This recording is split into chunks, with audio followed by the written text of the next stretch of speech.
Доброго дня, малята! Сьогодні у нас цікаве заняття з природи. Дітки, подивіться, хто до нас у гості завітав погрітися.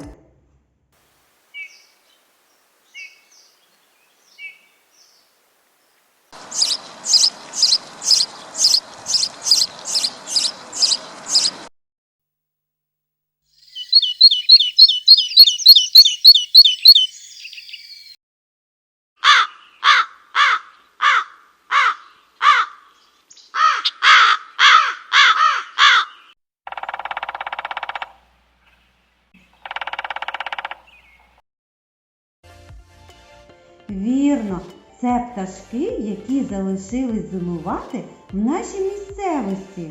Зима для них дуже скрутний період.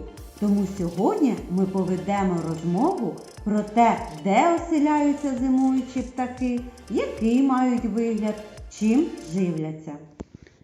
Снігур – червоногруді пташки, на голівці снігура – чорна шапочка. Спинку прикрашає бурувато-сірий піджачок, прилітає в жовтні в листопаді. В наші сади, парки, ліси харчується птаха насінням та ягодами. Ворона – ця пташка з міцним великим дзьобом. Вона взимку поближче перебирається до людей. У неї чорні крила, а спина та черевце сірі. Пташка голосно каркає. Ці пташки всеїдні. Синичка – маленька пташка. Черевце у пташки жовте. Вона жвава, рухлива. Голос у неї тоненький, дзвінкий. Вона пищить пінь-пінь-пінь. Живиться комахами, павуками, а взимку насінням. Горобчик – він сіренький та цвіринчить. У нього товстенький тулуб з короткими крильцями. Дзьоб у нього тоненький, твердий, гострий, ніжки маленькі, але міцні. Вони живуть під стріхами будівель. Живиться він комахами, насінням. Дятел – лісовий лікар. Ця пташка з нарядним яскраво-червоним чубком. Голівка і спина чорні, на чорних крилах білі смужки і плямочки. Живе у лісах, садах, лісосмугах, парках. Живиться переважно комахами і насінням. Сорока має прізвисько білобока. По боках пір'я у неї біле, а голова, крила і хвіст чорні, як у ворона. Дуже гарний у сороки хвіст, довгий, прямий, мов стріла. Живуть вони у лісах та парках. Голос її нагадує тріск. Живиться шкідливими комахами. А зараз, малята, я вам пропоную пограти в дидактичну онлайн-гру про птахів. Малята, вам потрібно пригадати, які птахи відносяться до перелітних, а які до зимуючих. Щоб розпочати, нам потрібно натиснути блакитну кнопку. Перед нами 8 пташок та 2 картинки із зображенням осені та зими.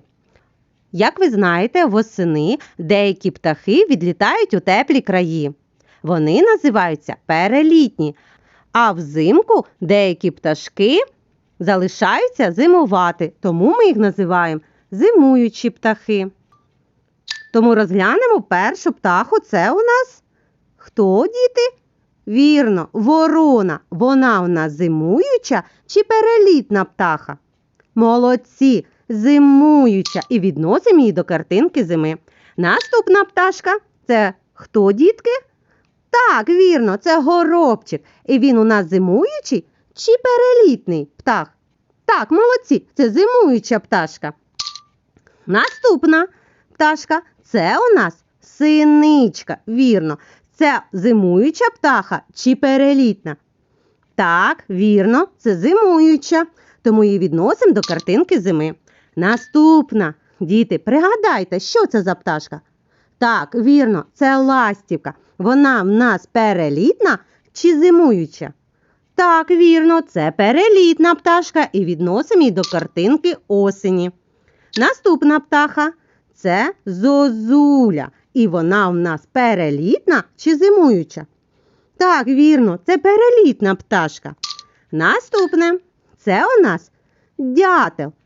Як ви гадаєте, діти, це зимуюча птаха чи перелітна? Так, вірно, молодці, це зимуюча пташка. Наступна. Це у нас, пригадайте, що за птаха? Вірно, лелека. І вона у нас перелітна чи зимуюча? Молодці, це перелітна пташка. Наступна і остання пташка – це у нас, діти, шпак. Він у нас перелітна птаха чи зимуюча? Молодці, перелітна. І відносимо до картинки осені. На цьому пташки в нас кінчилися і нам потрібно перевірити, чи впорались ми з завданням. Натискаємо на кнопку «Здати відповіді» і чекаємо на результат.